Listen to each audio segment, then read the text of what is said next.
Welcome to the Robcast. This is a show about Oakville and the people that work, live, and do business here. Really excited about our guest today. This is Micheal Lambie, the owner of Micheal Lambie Interiors. You're not going to want to miss this. It's the Robcast podcast. He's with you for the next hour or 20 minutes. Who knows? Let's see how it goes. He is. It's Rob Raham. Micheal, let's get right into it here. Yeah. So, interior design, explain, how did you get into this field, growing up? Obviously, a creative background. Mm-hmm. Give me, the background of how you got to this point today. Well, thanks, Rob. I really, first of all, appreciate being here. Happy to have you, brother. My story's been always a creative journey, but very up and down. Actually, up and down implies bad. It hasn't been bad, but it took a lot of different turns. So I went to Oakville, Ontario College of Art and Design, which is here in Toronto, downtown Toronto.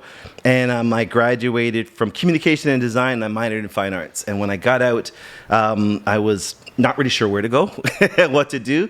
And I wound up getting a job at an ad agency where I was an in-house graphic designer and illustrator. Okay. So I worked there for a while, and actually for about 8 months, and the company was blowing up.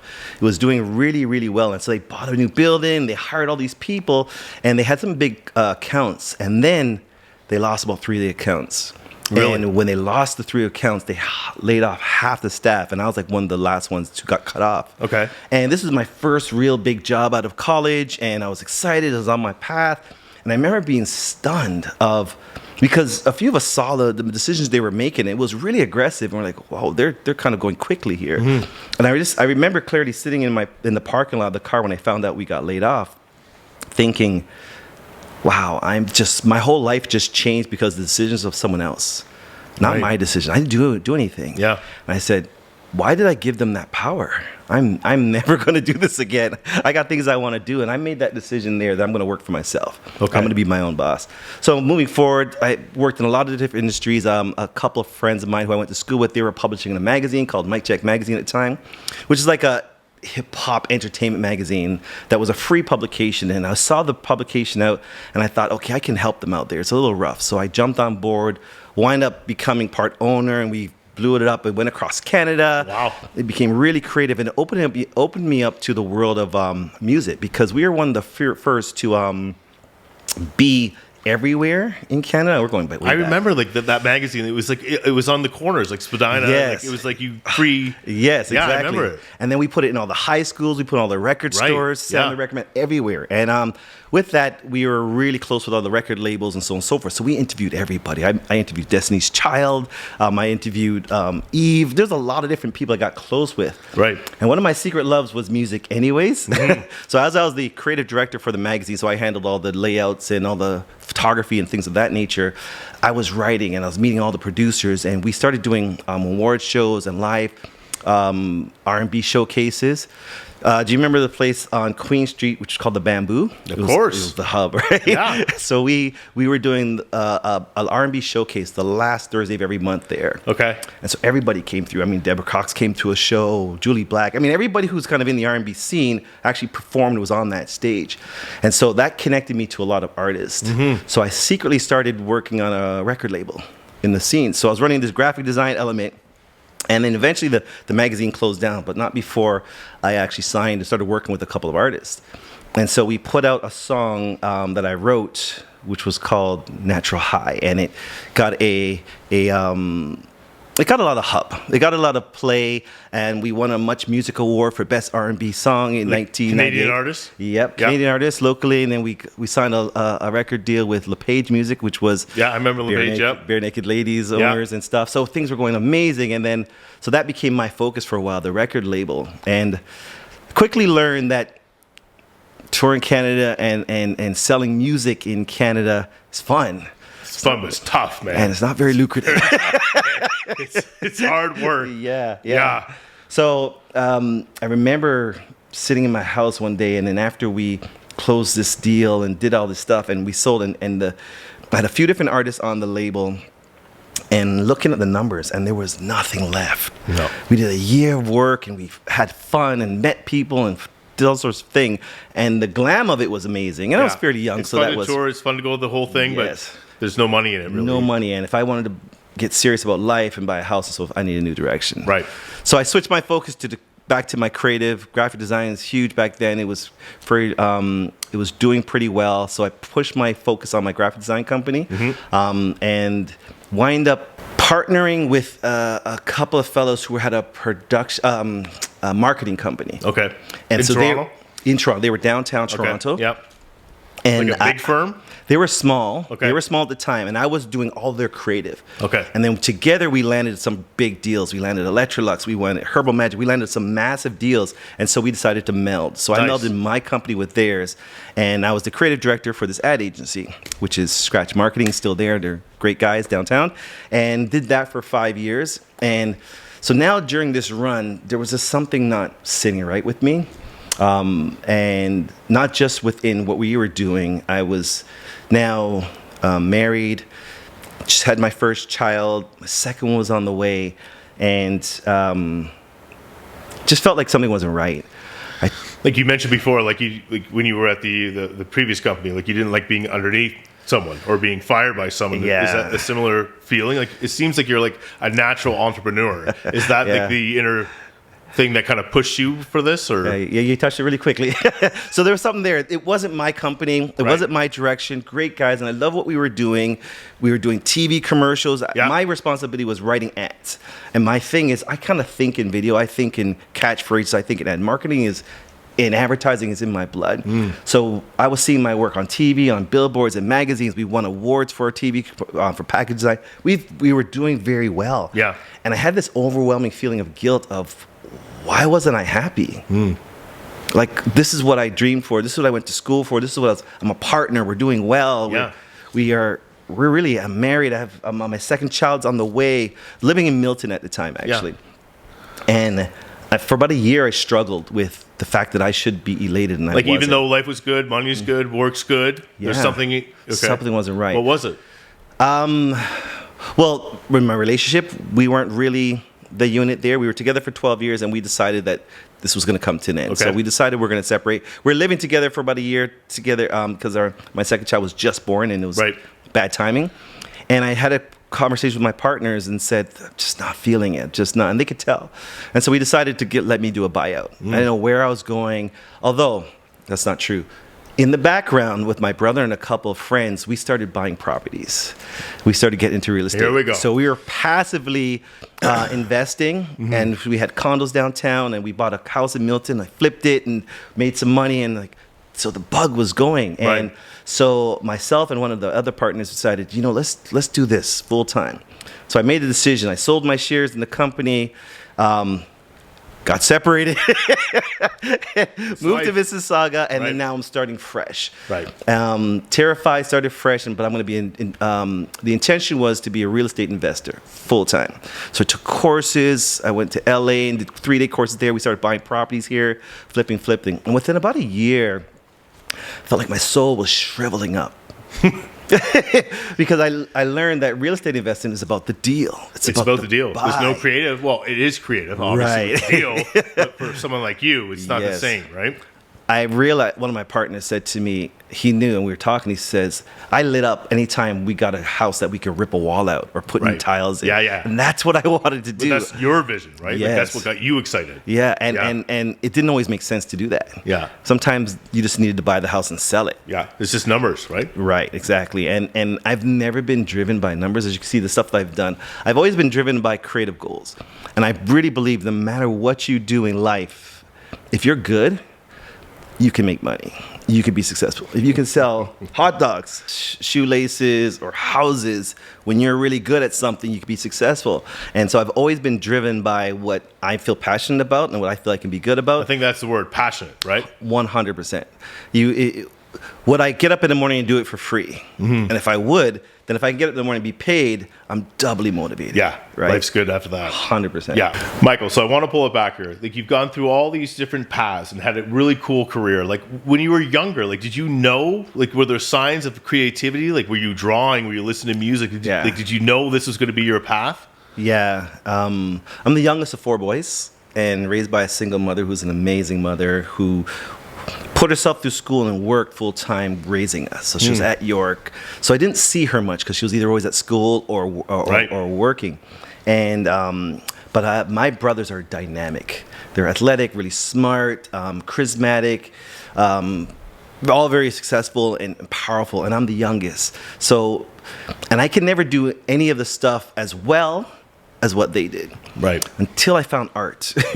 So I was always kind of invisible, loved and embraced, but I was always the youngest. Oh, you're Anthony's brother, your brother's brother, Maurice's brother, Derek's brother. You're the young Lambie, right?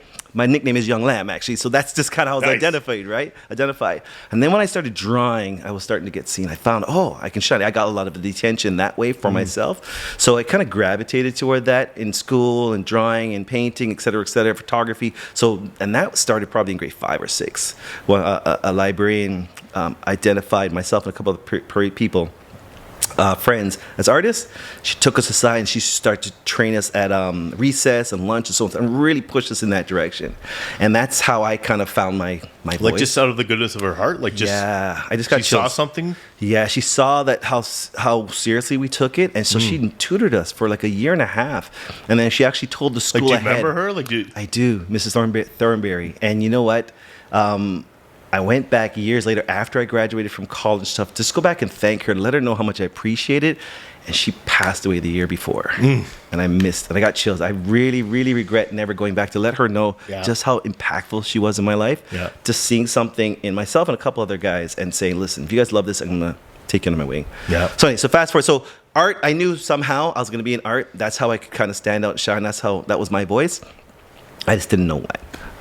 All right, so we've gone through this journey, and now you're flipping, you're buying properties, investment properties, you're turning them over, and you have a vision. You see this differently. Like most people look at this as just black and white. Numbers, are we in the black, are we in the red, right? Yeah. What did you see? Like what changed for you that changed your career again? What was incredible for me about the house flipping was I can be creative, I can interpret something and increase its value. There's an ROI component, obviously, in the decisions you're making, but then someone else gets to benefit from my work. And that was something I identified in myself a little bit later, is how important having impact is. So one of my love languages is words of affirmation and impact. Mine too. Yep, sorry. Yep. So tell me how great I am. But words of praise, thank you. Okay. Exactly. So when I realized that I can be creative, do my art, and actually impact somebody, not just have them reward me verbally, but purchasing it. But it's different. Like when you're doing like investment properties, like you can't go all in. You're not like shining the whole place up. You're not going high end everything. You're just trying to do what you can to make it appealing to the next investor, right? Yeah. But so was that a challenge for you? Like okay, we're doing this, but I really want to do this. Yeah. Well, that's the challenge, right? It's creativity. I mean, it doesn't. So ugly doesn't need to be cheap, and good looking doesn't need to be expensive. It just needs to have creative decisions. And so I realized I can make creative decisions, not blowing the bank, and make something beautiful and new, and interpret something and make certain decisions. And I had a natural knack for understanding even the construction of homes, how things get to be put together. And by flipping houses, which we did ourselves as well, I wound up, doing drywall and just digging trenches. And I pretty much did every part. Trades, right? Exactly. Yeah. So I understood it. And I understood quickly that I shouldn't be doing that. I need to work with experts to do it. But at least I know what they do now, right? Yeah. So my goal was to work with investors. I said, if I can offer my services for people who want to flip houses, and I'll create them for them, then that's a beautiful blend of both worlds, their money and my creativity. Right, yeah. And then we can make this happen. So that's how I started. So the next day I opened up Micheal Lambie Interiors on Facebook, and I posted, I'm doing this. Within 24 hours, I had someone reach out from my past and say, oh my gosh, I'm changing my condo. Will you help me? And I said, sure. Just Facebook. That's how you started? Just Facebook. Web address, Facebook. Yep. I had a lot of followers because of my music background and because of the things I was doing. I had a pretty big network. Okay. So when someone jumped on and asked me for that, I said, sure. And then before we finished her project, her friend got me to do her place, and then they got me to do their parents' house. So word of mouth was the way it started, right? Yeah. And we were really, really busy. And I was really busy. I said, oh my gosh, I need a website. I need business cards. I need to kind of figure this out. Yeah. But the momentum was there. Yeah. Really. And I actually, I said, I need to learn a little bit more about this because I have experience.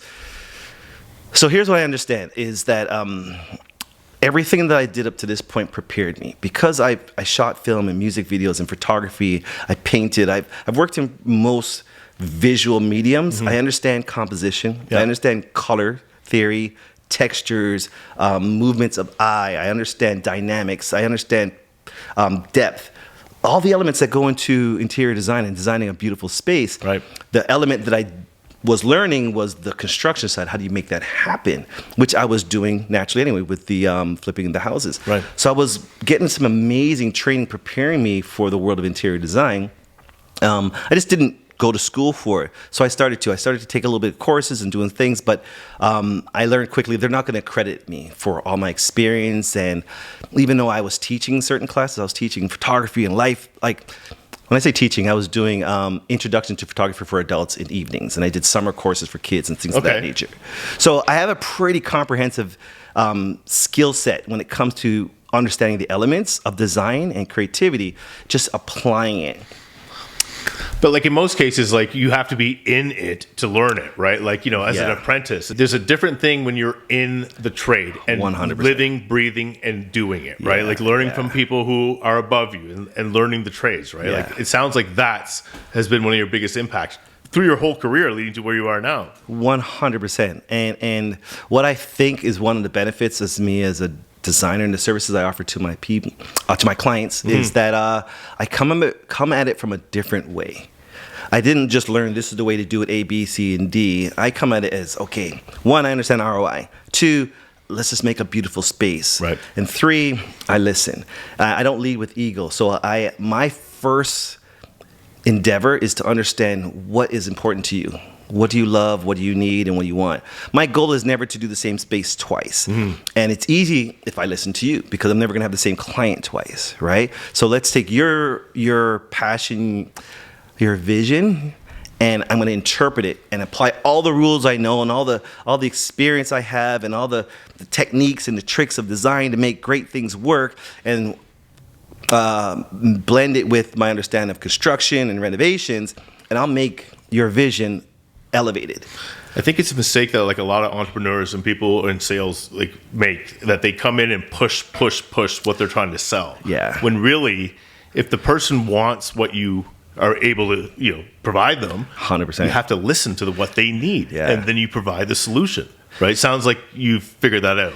Yeah, that's so. I got chills again. So it took me a couple of years after I started my company to realize that's it. Because when I started, I didn't know how to be a designer, an interior designer. I didn't know what to offer. Right. And so I sort of played a role, admittedly. I sort of tried to show up to what people expected. Yeah. I'm a unicorn in my industry. So when I come to your door, I don't look like the typical interior designer. I don't sound like the typical interior designer. In fact, there's not many out there that look and sound like me. I'm a black, straight male in the interior design industry. I was going to ask. Yeah. If you haven't noticed. In a woman-dominated industry. Women-dominated, for sure. Or if we're male, we're pretty much very flamboyant. And I'm not that. So there's anything wrong with that? No, there's nothing. It's just that's what people kind of expect, right? So for me, it was I was trying to figure out, how do I show up and let people trust me? I know I can do it, but you have to believe that I can do it. Yeah. And I had one client. We were doing her home in Muskoka. It was a cottage. Nice. They were from the States, and they would cottage here, and then they were about to retire, this couple. Like, how did they find you? I did her sister's cottage. Okay. And I don't remember how she found me. Well, here's the thing is, I jumped on and I was marketing like crazy, especially back then. Like using like Google AdWords and social media and so on and so forth. And I find that a lot of my competition back then weren't doing that. It was all word of mouth. And because I have 15 years of marketing, I know how to get my message out there. So I was really maximizing that, buying the right words. So my phone was ringing. Not a lot, but my phone was ringing. I honestly can't remember how I connected with this family, but when I did the one cottage, then I got passed on to their sister, and her project was pretty large. Like, did you ever think you were going to be the top designer in Muskoka? No. The Muskoka world, I mean, I would love to. Yeah. Was an introduction to me, and it was really, really cool. But here's the thing: is so it was a little bit intimidating. We were turning this like 2,500 square foot condo into their permanent home, like a 5,000 square foot house. So there was major. Maybe not 5,000, but it was a major job. And I was working with a person there. And so I was always trying to show up and say the right things. And there was a couple times she was really easygoing, really relaxed. And she was not expecting of me. So there was a couple times I would trip up because this script I was trying to follow, this mask I was wearing, wasn't prepared for a client like that, who was just so easygoing. And I found myself stumbling and getting uncomfortable, even though in my head I was like, shut up, Michael, why don't you say what you really want to say? There was this duality thing that was happening. Yeah. And I remember I said, you know what, Mike, I just got to show up. This job is too important. I think you're bringing up a great point. Like, I think in business and in life, what's missing is just being real, being true to yourself. 100%. Right? But as being a professional, it's hard because you have to do the role. You have to do what you think people expect. Exactly. Right? But it sounds like you've kind of figured that out, and maybe that client helped to lead you to that. 100%. Because I decided I'm going to just show up. And then we were going shopping one day. We spent the whole day. We're buying all the lights for the house, et cetera, et cetera. And that was just me. And it was so much fun. It was an amazing weight experience. off the shoulders. Relax. Weight off. Because I could just be me. And we were laughing. We just had a great time. And the project just accelerated. And we became close. And we brought my kids up there. And so I realized now I got to connect with her. We got to connect to each other. She wasn't just a client. It was someone. This was a huge moment. Okay, so this is how I see my world. Yeah, is I meet people usually at a very great place of their life. They're upticking. They're taking a home and they're escalating. Sometimes I meet someone who maybe there's a house on fire and it's not a great moment. Right. But generally speaking, you're in a good place if you're calling a designer to work on your spot. Yeah. You're buying a new place, which is amazing. So I'm dealing with a very positive situation. But I also meet people at their realest. When I go to your house, your home, you're not dressed up for me. Your dogs are running, your kids are coming. Personal. There's a personal. Yeah. And I make it one of my a policy of mine. I don't even ask my clients what they do until after I get the project. After a consultation, after we work, I don't care. It doesn't matter. I want to meet you. And let's just find out. And we connect in your house. So people are vulnerable and they're real. That's the word, vulnerable. I see fights and I step in between. I play that marriage counselor sometimes because I'm solving arguments that have been going on. Yeah, arbitration really is a big part of what I do. They'll be like, see, I told you. I was saying that for years, right, Michael? Thank you. Okay, I'm not taking sides. But yeah, the wall should come out, right? So I realized I get to connect with people in such an amazing way. Yeah, it's real. That's as real as it gets. As real as it gets. Never met them. Exactly. I'm looking at pictures on the wall. Yeah. I'm trying to see if they have a dog. Yeah. I'm trying to understand, something to connect with them, right? Yeah. Same in your industry, but they are vulnerable when you walk in. Yeah. And your job and my job is to kind of hear what they have to say and listen. Yes. And then move forward with what they need, right? Yeah. And they're trusting you to provide those answers. The biggest decision of their life, right? And so it's an honor. It's incredible. It's a lot of weight to take on. But I found for me, I know I can do it. Yeah. I know I can do it if I can figure out, if I can just hear you and understand. There's been so many times where I would sit and talk about different things, what they like, what they don't like, what's happening. And they say, but we have no idea what they should look like. And I'll just kind of almost repeat back what they said. Oh my gosh, that's amazing. You're a genius. I'm like, well, you just kind of told me. Exactly. I just reiterate what they're looking for, right? And I just put it together in a way that's kind of that they can visualize. Because I can speak and I'm colorful and I can kind of create this vision, and it's usually inspiring to people, and then they trust me to pull it off. But I get the nuances from it from them. Let me ask you this: I've seen you on City Line. You're all over, TV, and you made a point about the basement of a house is 1/3 of the square footage. Yes. Well, technically not, but finished square footage. Yeah. That segment alone got 1 million views, because of your approach to the basement. And people, like you said, you walk down the stairs, you go, you walk into the house, and it's like, oh, this is nice. Look, you finished this, and then you walk downstairs, you're like, So tell me about that, your approach to that. Yeah. In fact, I'm working on a basement right now. Basements excite me. They're amazing. They really do, because quite honestly, they're the easiest to do when it comes to structure. I mean, they're done. Usually wide open, just wide open, metal poles, supporting beams, right? That's the most challenging part is how do I hide these beams? Exactly, yeah. And where do I put the washroom? But otherwise, all the walls I put up, I could do, right? There's no real challenge there. And we go crazy. So I'm very, very passionate about basements. I mean, someone years ago called me a basement whisperer. That particular episode. The basement whisperer. Yeah, you're nice. Right. I was just, can I use this? One, yeah. But, not really.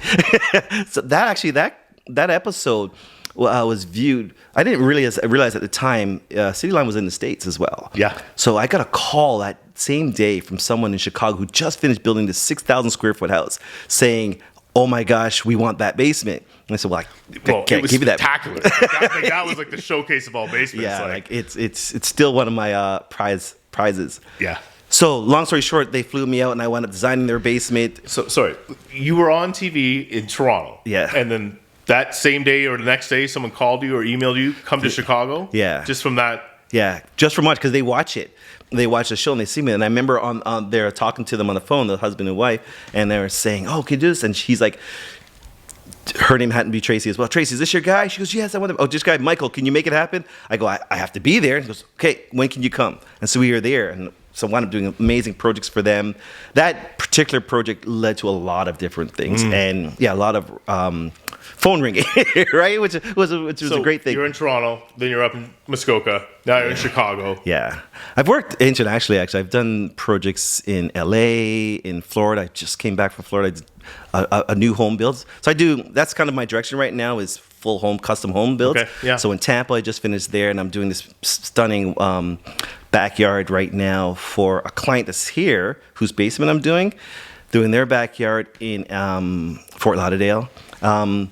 Worked in the islands, St. Kitts. You're Mr. International, and you've had a lot of success. But, let's bring it back to Oakville. Yes. And, this is where you live. This is where you're raising your kids.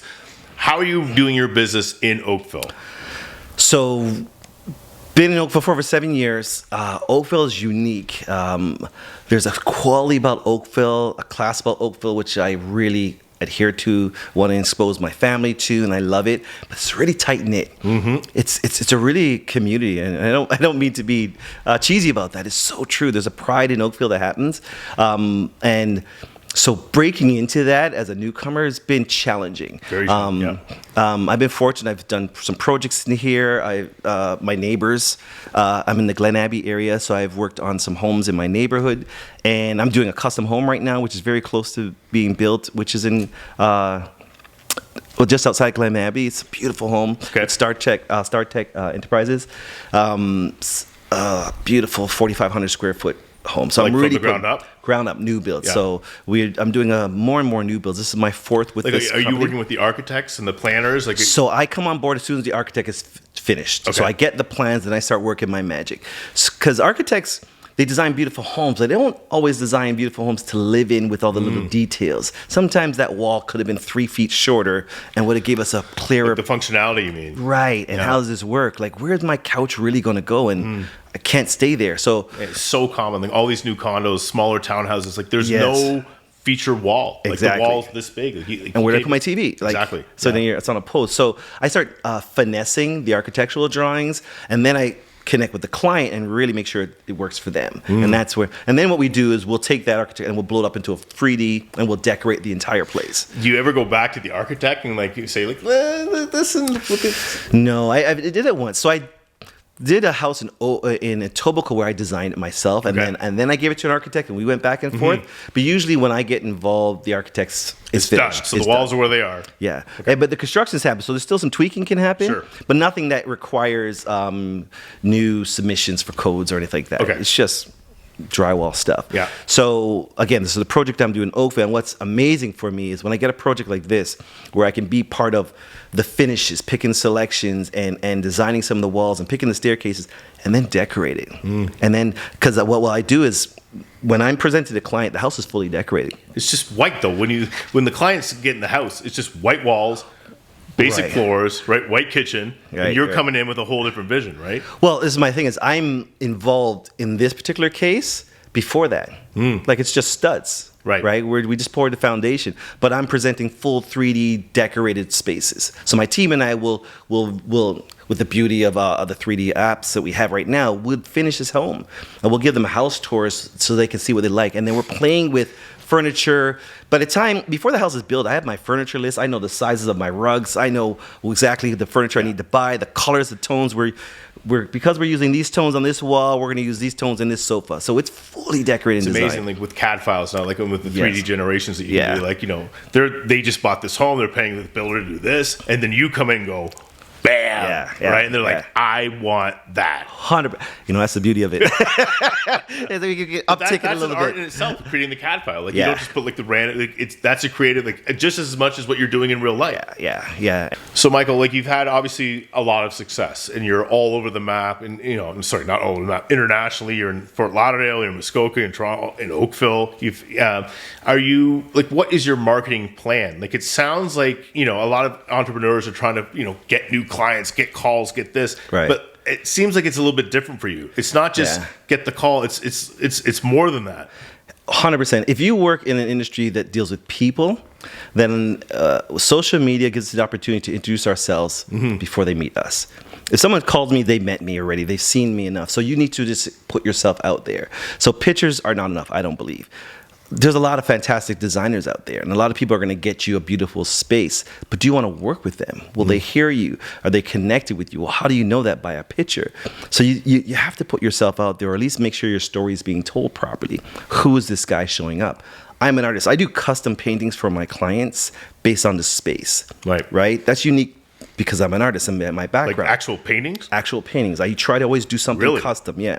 So when I leave a space, it's something that only I could have created, and that piece is connected to the space. Like I may use wallpaper that we use here in the painting. Now it's for this room.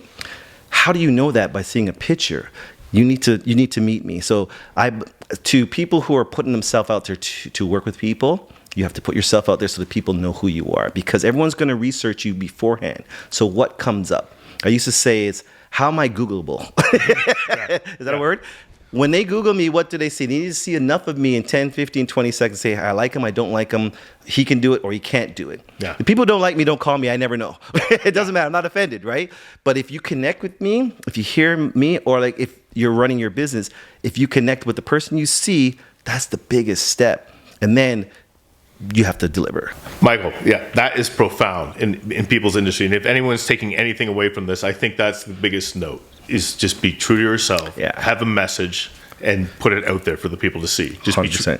That's what the people want, right? Yeah. We see so many people doing ads, doing things. It's just the car salesman stuff. It's just people want real. They want a connection, and they want honest. And if they don't like you, great. But the people who do like you, that's the relationship you want. That's the client. Not every client's for you. Right. You want to connect to each other. You want to be inspired by them. They want to be inspired by you. So you got to find each other. Yeah. So that might be 1 in every 10. But when you connect with that one person, it's amazing. Yeah, it's special. Yeah. So what's the future for you? Like, what's the future for Micheal Lambie Interiors? You're great success. Like, are you focusing in an area or a different, like, a bigger projects, development? Like, what do you want to do in the next 5 years? Not focused in the area. I do want to do more custom builds. I want to work with people who are creating that dream home, or turning their home into the dream home. I wish people understood how important it is to bring interior design earlier into the process. So that's what I want to do. I want to be Have you a part of that. connected with builders? Like, do you have relationships now where they recommend you? So Starkitect is one builder that I'm working with right now. Okay. We've done about 4 homes together, and we have like 3 more going. So I have a portfolio of new builds. When I launch my new site, you're going to see a little more. That's why I've been working on some of the preparing the upscaling of my business with the new projects that I've done. But that's the goal. And then it's really about putting myself out there to meet those clients who want something unique. I'm as unique as it comes in this industry. I got to let people know about it. And so I'm going to be a little bit more selective. Less clients, more connection is really my goal right now. Been very, very busy, and I'm toning that down. We downsized a little bit, and I just really want a person who feels inspired by me, to trust me, to create something for them, and then that's the dream for me.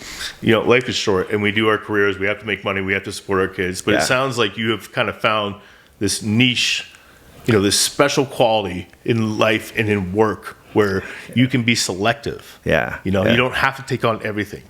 Right, 100%. And that's what we like. I do the same thing. We obviously we want to work with all clients. That we want to help them. Right. But those special relationships, the people that want to work with you, that's what it's all about. I've had some, to say this quickly, I've had some very powerful consultations or meetings with clients. Sometimes the consultation is done in an hour and a half and we're talking for another hour, and there's tears and we're meeting each other. Those connections are so important for me. I got to share this one story. This is how I knew I was in the right industry. So I finished a project, and I have most of my own photography. So I'm looking through the camera and I see this perfect vignette of what I love, like meaning what I did. There's my paintings on the wall, the room's done, it looks fantastic. I'm like, oh my gosh, this should be a magazine cover, and I'm getting chills. And then when I turn over, my client's in the kitchen and I'm looking at her and she's writing my check and she's crying. And I get another chill, and I call these chills life orgasms. like really, this is it. All that work, and this was the peak. Body chill. I said, I'm getting paid for something I just love to do. This is it. Most people go through life and don't have these life orgasms. The goal is to have them as much as possible. I think you say daily. Is that daily is healthy. We live longer, the heart's stronger. So that's it. I mean, if I could impact somebody like that and they're going to pay me and I'm impacting myself, oh my gosh, win. Michael, I mean, great story. And I think, for anyone out there watching, if you can find something that you love, like you said, hot dog selling straws, doing whatever. If there's something you're passionate about, you have to pursue it, right? Because that's the only way you're going to find the life orgasms, as you say. That's it. It's there for you, right? Yeah. And it's special. Yeah. So this brings us to this section of our show here that's called the Rapid Ask. So a couple questions here. So you're on death row. You have your last meal. What's it looking like?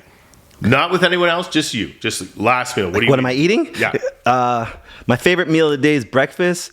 Best breakfast in the world is Jamaican breakfast. We call it cooked food, which is plantain, green banana, callaloo, ackee and saltfish, boiled dumpling. Like that's it. Like everything. That's your last meal. That's it. That's it. Everyone else says pizza. That's or steak and potatoes. That's an amazing.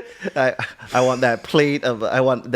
It's a lot of carbs in there. Does it taste the same if it's not from Jamaica? Like if it's in Toronto, or obviously there's good Jamaican restaurants. Yeah, there's some authentic Jamaican restaurants here. It's not quite the same, but it's as close as it needs to be, right? Let me ask you this. You've had a great day. You just closed. You had the life orgasm with the client. You get in the car, sunroof open. What music's in the car?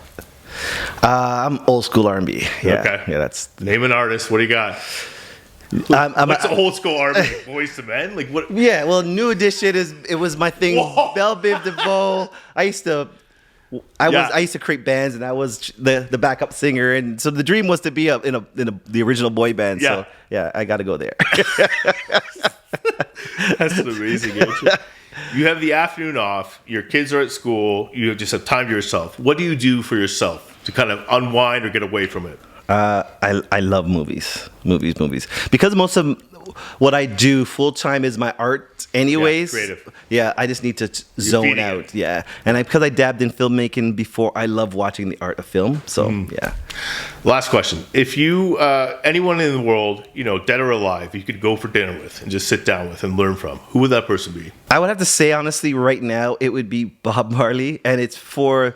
The reason is, as a creative, I sometimes struggle to tap totally into it, and this man did that. He got so deep into his creativity. There's just like a biography that just came out. Amazing movie that touches on his story. The biography's really about him, but the movie's pretty good touch on the story. But to be able to tap into the creativity and have it affect, and we talked about impact, so many people. I would love to know if he's aware of it, and really just how did he get there?